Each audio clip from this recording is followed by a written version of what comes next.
Hey everyone, and welcome to The Explainer. I am absolutely thrilled to have you here today. We are about to embark on this totally incredible journey into the fascinating and honestly kind of mind-bending mysteries of human consciousness. We're going to look at exactly how we construct our reality, how we alter it, and the very biological foundations of our daily perception. So get ready, because what we're covering today is literally going to change how you view the delicate, invisible filter of your own waking mind. So what on earth could possibly connect a conservative, somewhat controversial Swiss chemist from the 20th century to the nightly architecture of your dreams? I mean, it sounds like the setup to a really strange riddle, right? Okay, let's dive into this because the answer actually lies in the microscopic mechanisms that dictate how you experience the entire world around you. Section 1. The Mystic Chemist. To really understand this crazy connection, we have to start with a man who completely, albeit unintentionally, altered the course of cultural history. Albert Hofmann is known to a lot of people as the godfather of LSD, but you have to understand he wasn't some wild counterculture rebel. He was a highly conservative, incredibly meticulous Swiss scientist who literally spent his life studying organic chemistry. Yet, through this super precise laboratory work, he accidentally kicked open a massive door into altered states of consciousness. He actually had this beautiful quote. He said, "A chemist who does not get mystic looking at the wonders of creation that he's researching is not a real chemist." It's just a brilliant thought that perfectly bridges the gap between hard clinical laboratory science and the profound, almost transcendent experiences he stumbled upon.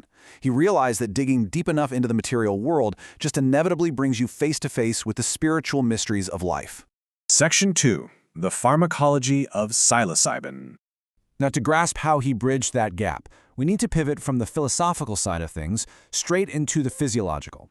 Think about how microscopic molecules can actually enter our bodies and artificially alter our worldview in just a matter of minutes. Back in 1957, alongside his famous work with LSD, Hofmann also isolated the psychoactive alkaloid psilocybin from Central American mushrooms. It's frankly amazing how incredibly similar the molecular structures of psilocybin and psilocin are. But it's that tiny, seemingly insignificant distinction between the two structures that acts as the biological key to an altered state of consciousness. You see, psilocybin is what we in chemistry call a prodrug. When you ingest it, your body essentially strips away a phosphate group, effortlessly converting it into the active substance, which is psilocin. And it's the psilocin that actually makes it into your systemic circulation and heavily binds to the 5-HT2A serotonin receptors in your brain. Now, why does that matter? Well, those are the exact receptors responsible for your mood, your imagination, and your overall perception. This chemical key suddenly unlocks a completely different state of sensory processing. And this brilliantly illustrates how grounded this supposedly mystical experience is in undeniable physical realities. If you look at data from Quentin's early human studies on psilocybin, it reveals some really intense somatic symptoms. We're talking 93% of subjects experiencing mydriasis, heavily dilated pupils. 80% had significantly increased reflexes. Over half had an accelerated heart rate, and 44% felt nausea. The profound mind-bending visions described by psychonauts are actually anchored completely in a very real, measurable physical excitation of your fight-or-flight sympathetic nervous system. Just think about how your body feels during a massive adrenaline rush. That is the biological baseline for these visions. Section 3. A Friendship Beyond Time.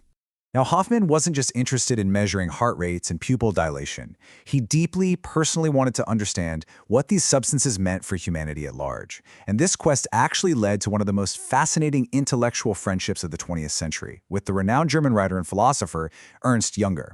For exactly 50 years, from 1947 all the way to 1997, Hofmann and Jünger maintained an incredible epistolary journey.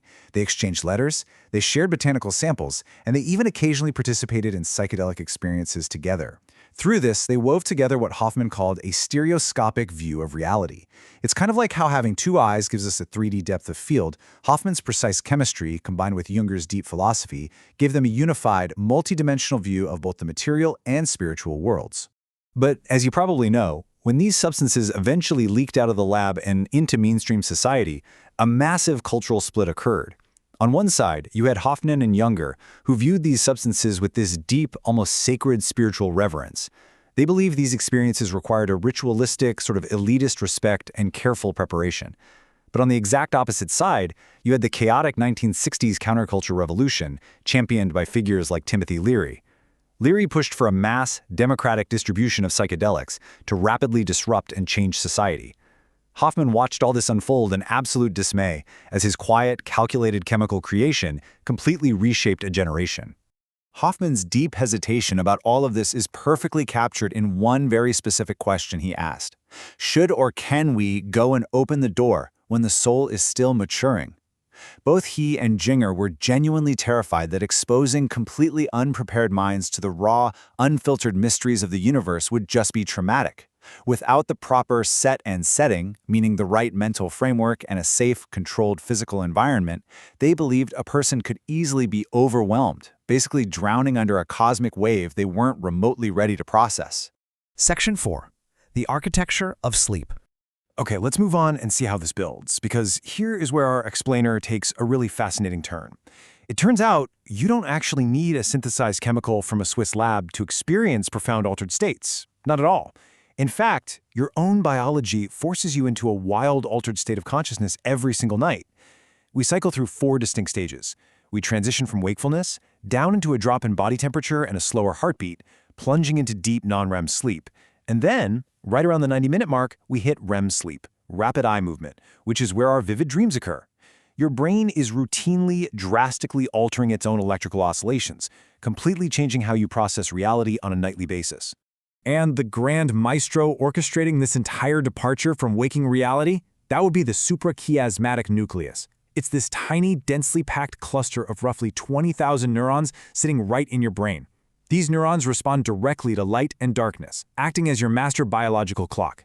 They dictate your circadian rhythms, sending out the signal for exactly when it's time to close the doors of normal, daytime perception. Section 5. Learning, unlearning, and dreams. Now, while we're in this altered state, your brain is not just passively resting like some computer you put in sleep mode. Oh no, it is incredibly busy. Sleep is a super active, vital rewiring of our consciousness.